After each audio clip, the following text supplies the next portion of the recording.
we're gonna start with question number 19, in which question says that let the gx equals to cos x square, this will be our first equation, and fx equals to root x, second equation, and alpha beta, in where alpha is less than beta, be the roots of the quadratic equation 18x square minus 9 pi x plus pi square equals to 0.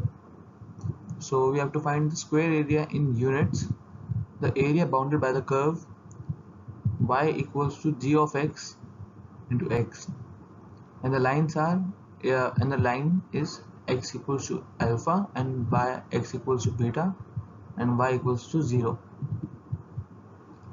So it's a very simple question.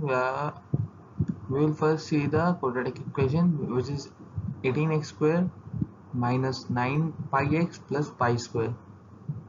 So here x equals to pi by 6 x and pi by 3, so alpha equals to pi by 6 and beta equals to pi by 3 after solving this linear equation.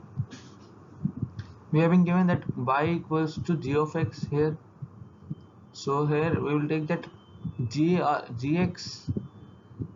x equals to g into g of fx, so that is g is root x because fx is given root x, and that is cos x.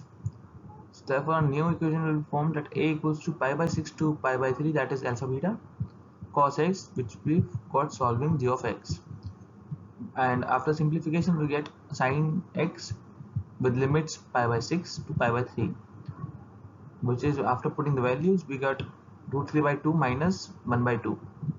Therefore our answer is C. Thank you.